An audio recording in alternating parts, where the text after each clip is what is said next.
Senate के बाद जो उनकी संस्थाओं में सर्वशक्तिशाली संस्था थी, उसके बाद अगला जो वर्ग है, अगली श्रेणी है, उसमें हम अन्य अधिकारियों की बात कर सकते हैं जो इन लोगों को मदद करते थे क्षेत्रीय स्तर पर, स्थानीय स्तर पर। जैसे जैसे रोमन साम्राज्य फैलता गया, बढ़ता गया, उनको नए नए पदों की आवश्यकता पड़ी, नए नए अधिकारियों की आवश्यकता पड़ी और नए नए पद सृजित होते गए। जहाँ तक इनके वेतन वितरण का काम था, उसके लिए भी बहुत से अधिकारियों की ज़रूरत पड़ी। साथ ही वेतन वितरण के कार्य करने वालों को क्वेस्टर कहा गया। क्वेस्टर उनका काम था जो वेतन बांटते थे। उसके अलावा प्रीटर वे थे जो न्याय देते थे। न्याय प्रदान करने हेतु प्रीटर पद का कायम किया गया। करों के निर्धारण और करों नागरिकों की सूची और ये सब जो विस्तृत काम थे, स्थानीय व्यवस्था, उसके अलावा सेंसर का काम, तो एक सेंसर पद भी उन्होंने बनाया ताकि जो नागरिकों की सूची तैयार करे। रोमन साम्राज्य में प्रॉक्टर के 2 पद बने, क्वेस्टर के 2 पद और सेंसर के भी 2 पद।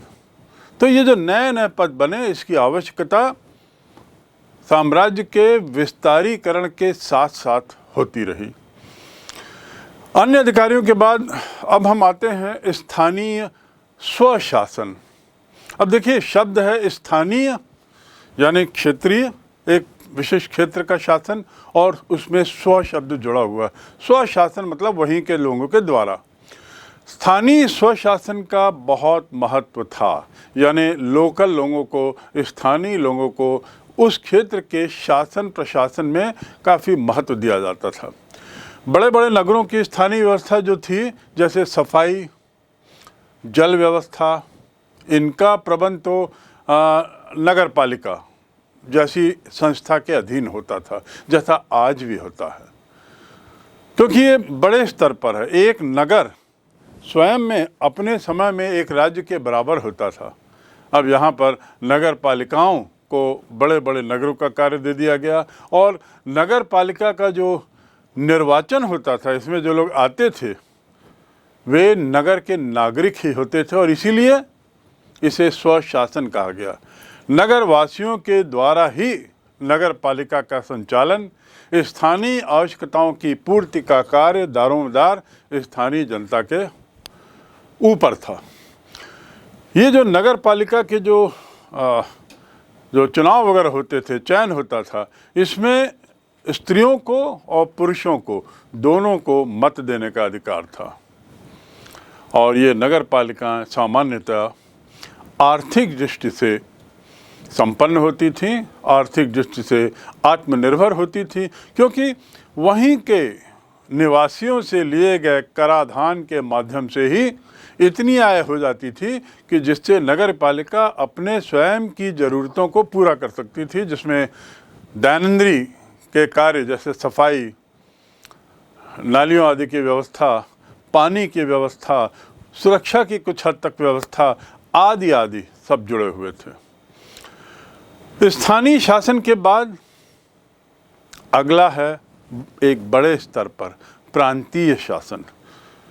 इसकी तुलना यदि हम आज से करें तो ऐसा लगता है कि मानो लगभग वैसा ही शासन था उस काल में जैसा कि आज हम अपने भारत में भी देखते हैं। नगर पालिका बड़े शहरों को या शहरों को देखती है, जिसे जिला पंचायत कुछ जगह कहते हैं, नगर निगम कुछ जगह कहते हैं।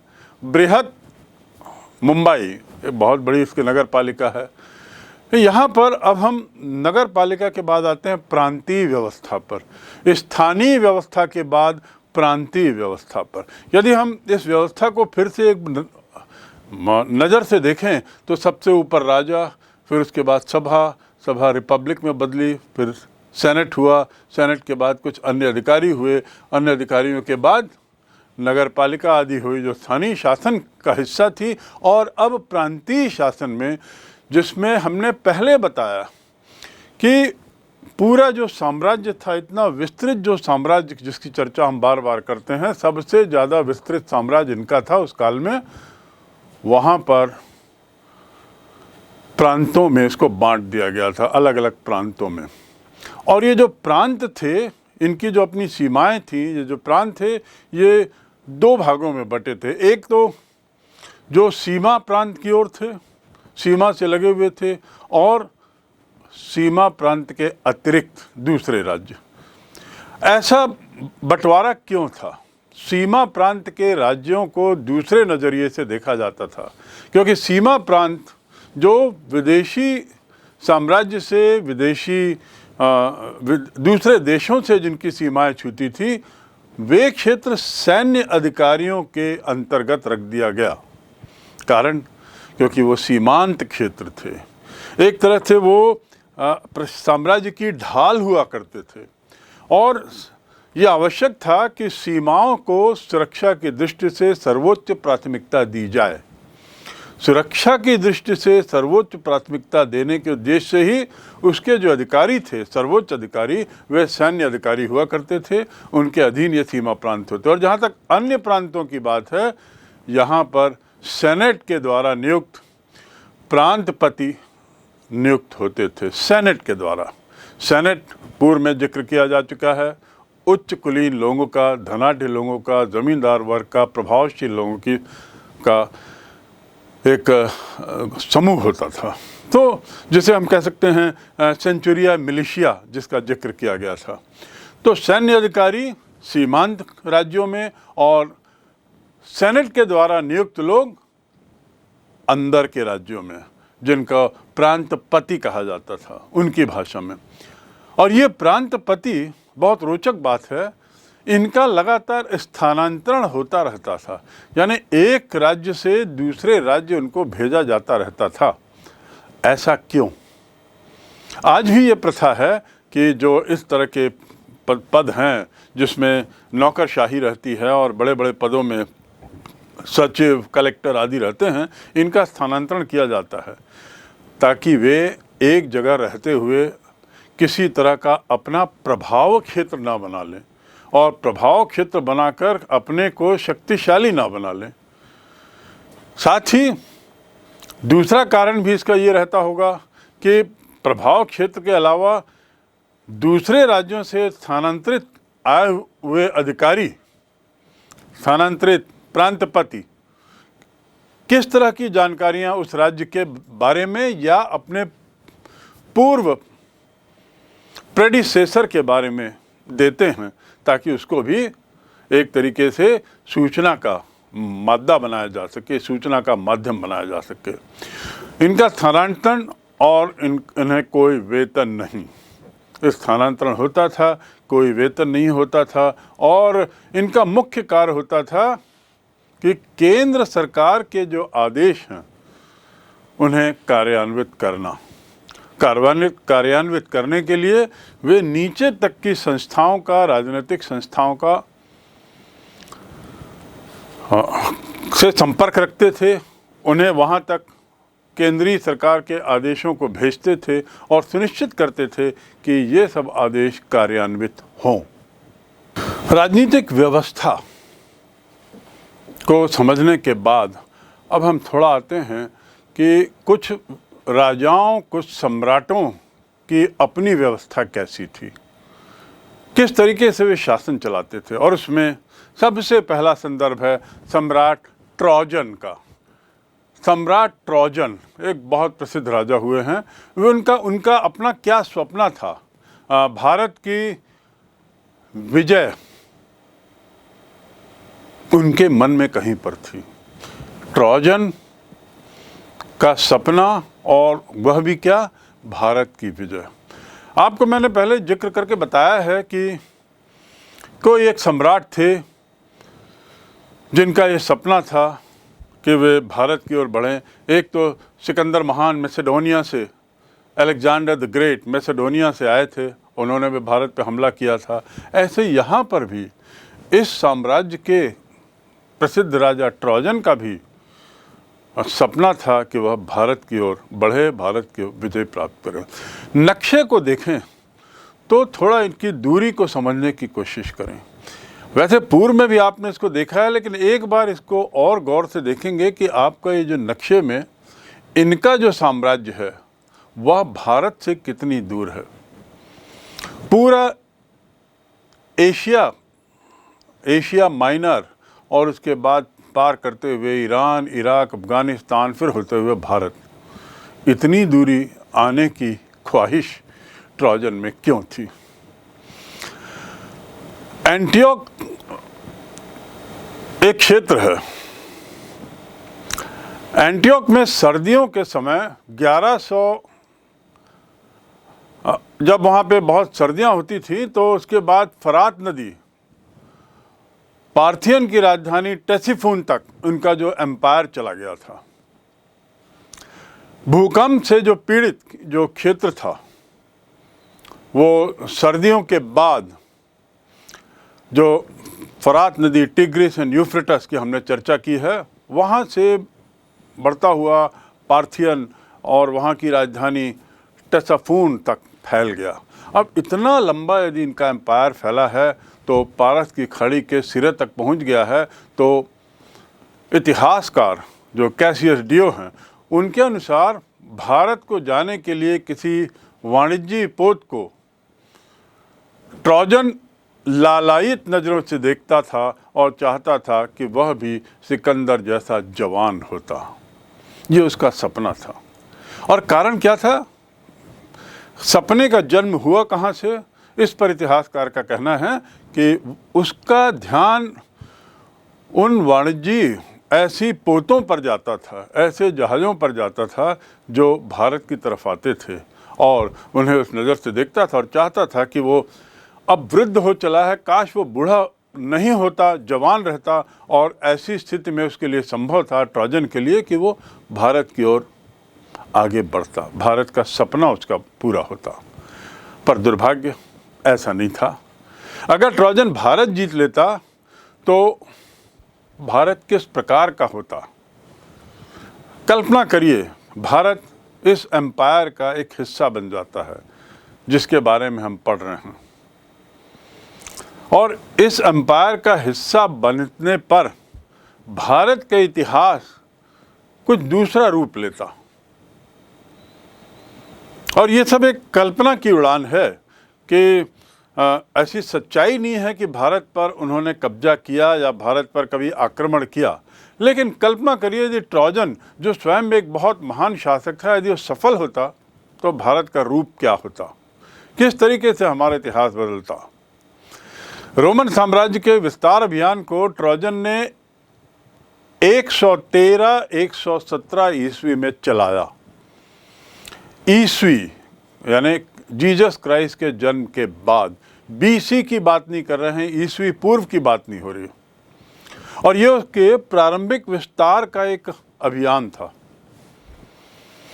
एक ही अभियान था जो उसने विस्तार के लिए किया था। और उस अभियान में उसने फारस नदी के पार के क्षेत्रों पर नियंत्रण स्थापित कर दिया, अपना कंट्रोल बढ़ा लिया, इतना उसने विस्तार कर दिया। और पार्थियन की राजधानी, जैसा मैंने पहले बताया, टेसिफोन को जीतने के लिए फारस की खाड़ी तक आ गया, पर्शियन गल्फ तक वो आ गया। इतनी दूरी ट्रोजन ने तय की थी, और यहाँ तक पहुँचने के बाद उसकी इच्छाएं बढ़ी और साम्राज्य के विस्तार की इच्छाओं और विस्तार का सपना देखने लगा। इतिहासकार कैसियस डियो, इनके अनुसार सिकंदर की तरह वो भी भारत आने के लिए लालायित था, और वाणिज्यिक कारणों से वो ऐसे पोत की, ऐसे जहाज की तलाश में था जो समुद्री मार्ग से भारत आ सके, और फिर इस प्रकार एक तरीके से भारत पर उसका नियंत्रण का प्रारंभ हो। यदि ऐसा होता तो, यदि उसे वह वाणिज्यिक पोत की व्यवस्था कर पाता तो क्या होता। इस देश के अनेक हिस्सों पर कई वर्षों तक, कई सदियों तक रोम का कब्जा रहता, और यदि ऐसा होता तो भारत की स्थिति क्या होती। एक कल्पना की उड़ान है। इस सोच के साथ कि कुछ समय के लिए कल्पना करें कि यह सम्राट ट्रोजन सफल हो गया। तो पहला क्या अंतर पड़ता? पहला ये होता कि भारत में लोकतंत्र के बदले राजतंत्र होता।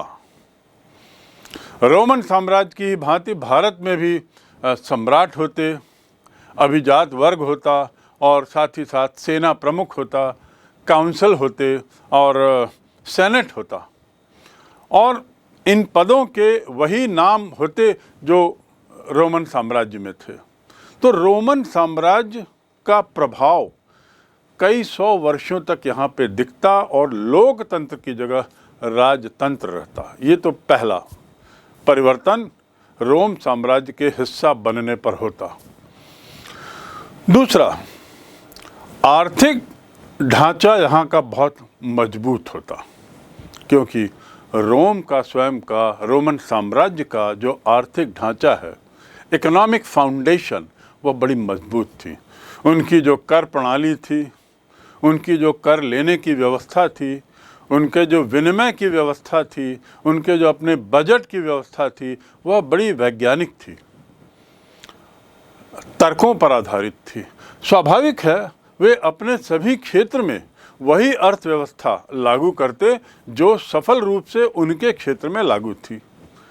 अर्थात भारत की भी आर्थिक स्थिति उस काल में, यानी 100 AD के आसपास के काल में, भारत की स्थिति भी बड़ी विकसित होती। आर्थिक रूप से भारत एक संपन्न राष्ट्र होता। तीसरा, रोमन साम्राज्य में सोने के सिक्के बहुत चलते थे, और यदि ऐसा वहाँ था तो भारत में भी सोने के सिक्कों का प्रचलन बहुत रहता। यहाँ भी सोने के सिक्के ज़्यादा चलते, ज़्यादा प्रचलित होते। चौथा परिवर्तन हम क्या सोच सकते हैं?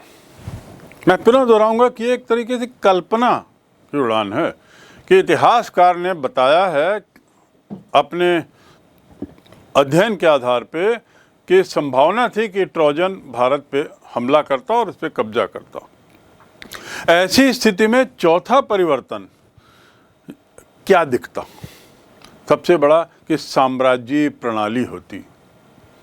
साम्राज्य की प्रणाली एक थोड़ी अलग प्रणाली होती है, और शहर और ग्रामीण की व्यवस्था वैसी ही होती जैसी वहाँ थी, जिसमें नगर में नगर पालिका थे और गांव में जो स्थानीय शासन की प्रणाली थी, इस स्थानीय प्रणाली में वह स्वशासित रहते थे वे क्षेत्र। तो इस प्रकार ऐसे अविश्वास है कि जो प्रशासनिक व्यवस्था थी, साम्राज्यीय व्यवस्था, उसके तहत वही प्रणाली भारत में भी आती, जिसका जिक्र हमने पहले किया। और ये जो व्यवस्था थी, इसमें स्वशासन जो है वह आत्मनिर्भर रहता, अर्थात वे लोग स्वयं कर लगाते, साम्राज्य से कोई उसका विशेष संबंध नहीं, कर इतना जिससे कि उनका अपना खजाना रहे और अपनी सफाई, अपने स्वास्थ्य और इसकी सबकी पूर्ति वे पर्याप्त रूप से कर सकते। इस प्रकार भारत में भी क्षेत्रीय, ग्रामीण क्षेत्रीय नगरों का शासन होता। अगला बिंदु जो आगे पुनः कल्पना की उड़ान है वह है कि ग्रामीण क्षेत्र राजस्व का सबसे बड़ा स्रोत होता। राजस्व मतलब एक्साइज, कर। सबसे ज़्यादा कर कहाँ से आते? स्थानीय क्षेत्रों से आते, ग्रामीण क्षेत्रों से आते, जैसा कि रोमन साम्राज्य में हो रहा था। छठवां बिंदु, रोमन साम्राज्य में एक सार्वजनिक स्नान गृह की कल्पना थी, और रोमन साम्राज्य में शहरी जीवन में ये देखा गया कि सार्वजनिक स्नान घर, स्नान गृह वहाँ की एक बहुत महत्वपूर्ण विशेषता थी।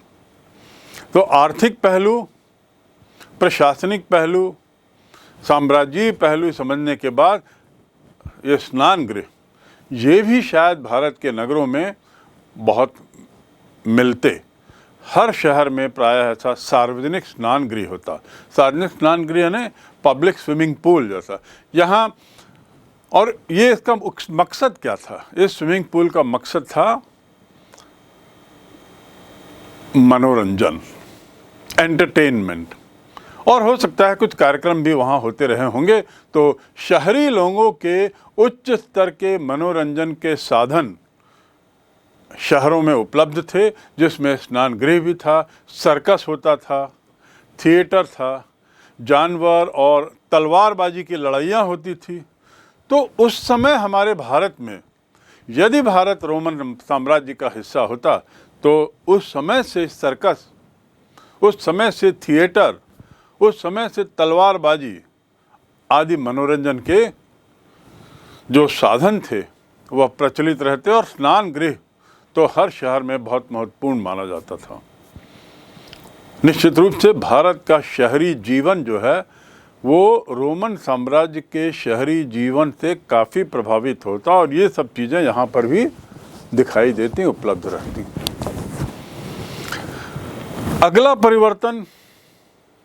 अगले परिवर्तन की संभावना रोमन साम्राज्य का हिस्सा होने पर क्या थी?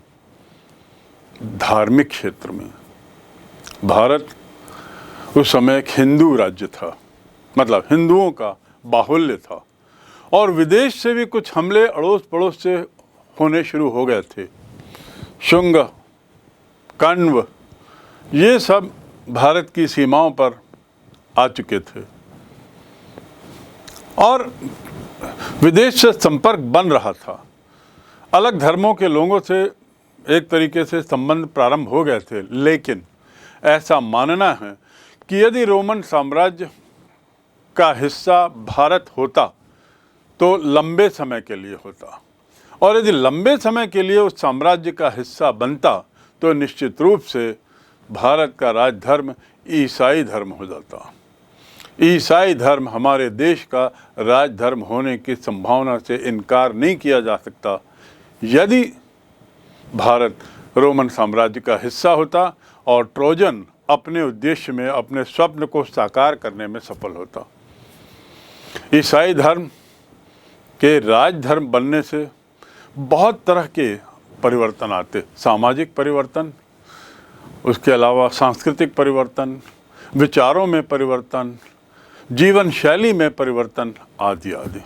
तो ईसाई धर्म के राजधर्म बनने की संभावना से इनकार नहीं किया जा सकता। अगला वही बिंदु जो मैंने कहा कि संस्कृति पर प्रभाव पड़ता। इसका प्रभाव धार्मिक परिवर्तन, आर्थिक परिवर्तन का असर हमारी संस्कृति पर निश्चित रूप से पड़ता, और जो भारत की जो आत्मा है उस आत्मा के मूल में आध्यात्मिकता निहित है। भारत मूल रूप से एक आध्यात्मिक देश ज़्यादा रहा है। आध्यात्मिक बनाम भौतिक दुनिया की यदि बात करें, आध्यात्मिक विचार बनाम भौतिक विचारों की बात करें, तो भारत प्रारंभ से आध्यात्मिक देश के रूप में आध्यात्मिक विचारों वाला देश माना गया।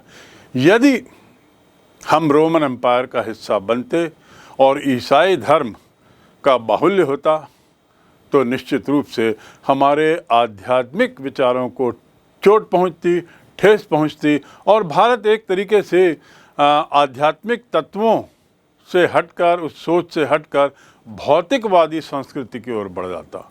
अब भौतिकवादी संस्कृति क्या है?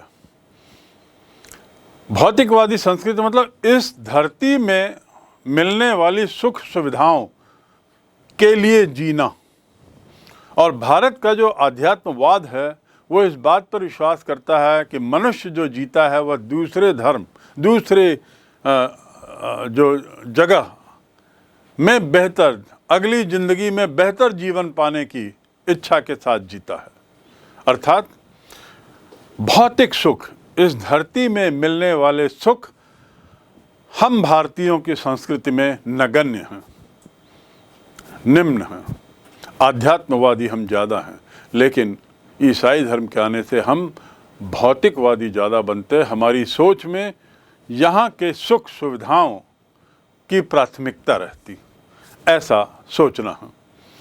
इसके बाद रोमन साम्राज्य में आपको याद होगा, मैंने पूर्व में बताया कि यदि हम रोम को दो हिस्सों में बांटें, पूर्व और पश्चिम का रोमन साम्राज्य, तो एशिया माइनर और उस क्षेत्रों में जब इन्होंने अपना साम्राज्य बढ़ाया तो उस समय वहाँ के लोगों के वे लोग लाते थे और दास के रूप में उनका उपयोग करते थे। और जो पूरा समाज था वही दो ही श्रेणी का था, उच्च वर्ग और दास वर्ग। स्वाभाविक है यही प्रथा भारत में भी आती और भारत के बहुत से लोग दास बनते। यानी दास प्रथा का प्रचलन, गुलाम वंश, गुलामी प्रथा का प्रचलन रोमन साम्राज्य की तरफ भारत में भी हो जाता। अगला बिंदु, रोमन साम्राज्य जो है वहाँ एकल प्रथा, पारिवारिक प्रथा, एकल पारिवारिक प्रथा। एकल पारिवारिक प्रथा मतलब इसका उल्टा है संयुक्त परिवार, जॉइंट फैमिली, जिसमें माँ बाप भाई बहन उनके परिवार के लोग एक साथ रहते हैं। दादा दादी एक साथ रहने की जो परंपरा भारत में थी शायद वो नष्ट होती और भारत में संयुक्त परिवार के जगह रोम की सभ्यता में, जो रोम की संस्कृति में जो एकल परिवार परंपरा थी, यूनिट, ऐसी परंपरा भारत में रहती। उस समय भारत में लगभग सभी परिवार संयुक्त होते थे। दादा दादी से लेके नाती पोते सारे सभी लोग एक साथ रहते थे। आज भी बहुत बड़ी संख्या में ऐसे संयुक्त परिवार भारत में हैं, लेकिन रोम में उस समय ही एकल परिवार थे। तो जहाँ तक पारिवारिक जीवन का सवाल है, भारत में भी संभावना थी कि ये संयुक्त परिवार की कल्पना टूट जाती और ज़्यादा परिवार जो हैं अपनी पारिवारिक ज़िंदगी में एक छोटे यूनिट की तरह रहते, माँ बाप और बच्चे, बस। ये परिवर्तन सामाजिक ज़िंदगी में बहुत महत्वपूर्ण होता। अगला बिंदु जो हम कह सकते हैं कि संभावना थी कि भारत का रोमन साम्राज्य का हिस्सा बनने पर ऐसा भी होता। महिलाओं की संपत्ति का स्वामित्व और व्यापक कानूनी अधिकार रोम में महिलाओं को प्राप्त थे। मैं पुनः दोहरा दूं, महिलाओं के द्वारा महिलाओं को स्वामित्व, संपत्ति में स्वामित्व और व्यापक कानूनी अधिकार मिले हुए थे। दूसरा, महिलाओं के लिए तलाक लेना बड़ा सरल था। केवल पति या पत्नी को विवाह भंग होने की एक दूसरे को सूचना देना पर्याप्त होता था तलाक लेने के लिए। शायद यही स्थिति भारत में भी होती। तलाक इतना सरल हो जाता, डाइवोर्स सरल होता, क्योंकि वहाँ की प्रक्रिया थी। उसकी औचित्यता या गैर औचित्यता पर अभी हम बात नहीं कर रहे हैं।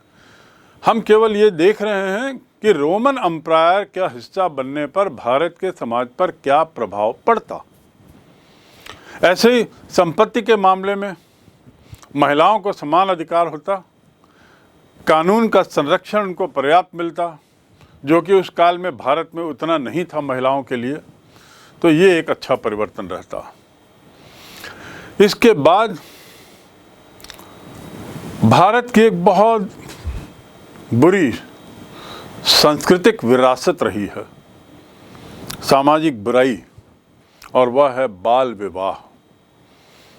रोमन साम्राज्य में बाल विवाह कतई प्रचलित नहीं था। वहाँ 18 वर्ष 21 वर्ष की उम्र का होना आवश्यक था। यदि भारत रोमन साम्राज्य का हिस्सा होता तो शायद बाल विवाह की प्रथा नहीं रहती। शायद बाल विवाह की जड़ उतनी गहरी नहीं रहती जितनी कि उस काल में थी और बाद में थी। और आज भी भारत में ऐसे कई क्षेत्रों में दुर्भाग्य से सभी कानूनी प्रावधानों के बाद भी बाल विवाह कई जगह प्रचलित हैं या हो रहे हैं। बाल विवाह जैसी बुराई का ना होना निश्चित रूप से भारतीय समाज के लिए एक बहुत अच्छी बात होती। संस्कृतियों और विभिन्न विचारों के आदान प्रदान का असर दोनों संस्कृतियों पे पड़ता है। जो आती है और जो उसको उसके मातहत रहती है, दोनों संस्कृतियों पर प्रभाव पड़ता है। भारत में रोमन वास्तुकला का भी निश्चित रूप से प्रभाव पड़ता है, यानी भवन निर्माण में, आर्किटेक्चर में। तो वास्तुकला के क्षेत्र में भी हमें निश्चित रूप से कुछ बदलावट दिखाई देती। रोमन वास्तुकला के बहुत उदाहरण यहाँ दिखते, और ऐसी रोमन संस्कृति का जो असर कला, भवन निर्माण, पेंटिंग, मूर्तिकला, स्कल्पचर, इस क्षेत्र में भी हम रोमन उदाहरण पाते और नए नए नए तरीके हम यहाँ पर देखते, इसमें कोई दो मत नहीं। भारत का यूरोप के महाद्वीप के विभिन्न देशों से भी गहरे संबंध होने की संभावना से इनकार नहीं किया जा सकता, क्योंकि यदि भारत, जिसकी दूरी आप बार बार देखते हैं, वो रोम से यदि जुड़ता, जो कि पश्चिमी यूरोप के लगभग आखिरी हिस्से में है, तो रास्ते भर के देशों के साथ जो मार्ग में आते, चाहे वो जल मार्ग हों, चाहे वो थल मार्ग हों, उन मार्गों के आए हुए देशों की संस्कृति के साथ भारत जुड़ता, और परिणाम स्वरूप हमारे जो संबंध हैं, भारत के संबंध इन देशों से काफ़ी घनिष्ठ होते। दूसरे शब्दों में हम कह सकते हैं, या ये कहना गलत नहीं होगा, कि भारत का कुछ हद तक यूरोपीकरण हो जाता। भारत का कुछ हद तक यूरोपीकरण हो जाता, जिसमें कुछ बदलाव पाश्चात्य बदलाव के रूप में हम सोच सकते हैं, पाश्चात्यकरण के रूप में हम सोच सकते हैं। ये कितना उचित है, अनुचित है, ये अन्य अध्याय में देखेंगे, लेकिन हाँ, हमारे संबंध उनसे घनिष्ठ रहते, इसमें कोई दो मत नहीं, यूरोप के देशों से, और इसका असर हम लोगों पर सब पर पड़ता। इसके साथ ही यदि घनिष्ठता थी तो व्यापारिक संबंध भी बढ़ते, यदि ऐसा था तो आर्थिक वाणिज्यिक लेन देन भी काफ़ी बढ़ता, और उसमें काफ़ी प्रगति हुई होती। वहाँ के काफ़ी सामान भारत आते, भारत के सामान वहाँ जाते, जो निश्चित रूप से दोनों ही क्षेत्रों के आर्थिक विकास के लिए, वाणिज्यिक विकास के लिए बहुत अहम होता। और इस मामले में हम निश्चित रूप से एक प्रगति देख सकते थे, क्योंकि हमारे जो माल है, हमारा जो सामान है, जो वैसे तो भी विश्व प्रसिद्ध था, उसकी वहाँ मांग बढ़ती, और उसकी बढ़ती हुई मांग को पूर्ति करने के लिए, पूरा करने के लिए भारत में और विकास होता, औद्योगिक विकास होता। वाणिज्य, उद्योग, अर्थशास्त्र के क्षेत्र के बाद थोड़ा हम ये भी जानें कि शिक्षा में भी अंतर पड़ता। यदि पाश्चात्य शिक्षा प्रणाली का संपर्क भारत की ट्रेडिशनल शिक्षा प्रणाली से होता, तो निश्चित रूप से भारत को पश्चिमी शिक्षा प्रणाली से कुछ चीज़ें मिलती, कुछ नए विचार मिलते, नई भाषा तो मिलती ही मिलती, लैटिन भाषा, और इसके अलावा भाषा के अलावा नई शिक्षा पद्धति, नई शिक्षा विधि से भी भारत का टकराव होता, भारत की शिक्षा पद्धति का उससे एक संपर्क होता, और परिणाम क्या होता कि भारत की शिक्षा प्रणाली में भी नई भाषा और विधि का विकास शायद हो गया होता। तो कुछ मामलों में हम निश्चित रूप से रोमन साम्राज्य से जुड़ने पर हमें फ़ायदा होता, पर कुछ ऐसे मामले भी थे जिस पे शायद हम कह सकते हैं कि हमें शायद फ़ायदा ना हो करके नुकसान ही होता, क्योंकि भारत की जो अपनी मूल संस्कृति है उसको चोट पहुंचती, उसको ठेस पहुंचती, और पाश्चात्य संस्कृति, रोम सभ्यता की तत्कालीन संस्कृति हम पर हावी होती। वहाँ की भाषा, वहाँ का धर्म, भारत का ईसाईकरण तो हमें काफ़ी कुछ बदल देता। इतिहास में तो वैसे सामान्यतः ऐसा नहीं किया जाता कि हम कल्पना करें कि यदि ऐसा होता तो उस देश का क्या होता, कैसा होता, जैसा अभी भारत के बारे में हमने सोचा। लेकिन ये सोचना इसलिए ज़रूरी था कि तत्कालीन इतिहासकार ने जो संभावना बताई है ट्रोजन के द्वारा भारत पर हमला करके उसे कब्जा करने की, उसके संदर्भ में कुछ कल्पनाएं थीं कि यदि हम भारत का भारत जो भौगोलिक एक देश है वह यदि वहाँ का हिस्सा होता तो क्या क्या परिवर्तन हो सकते थे, हम कहाँ रहते, विभिन्न क्षेत्रों में हमारी क्या स्थिति रहती। तो करीब 20-25 बिंदुओं को जानने के बाद कहा जा सकता है कि बड़ी रोचक स्थिति होती यदि भारत रोमन साम्राज्य का हिस्सा होता।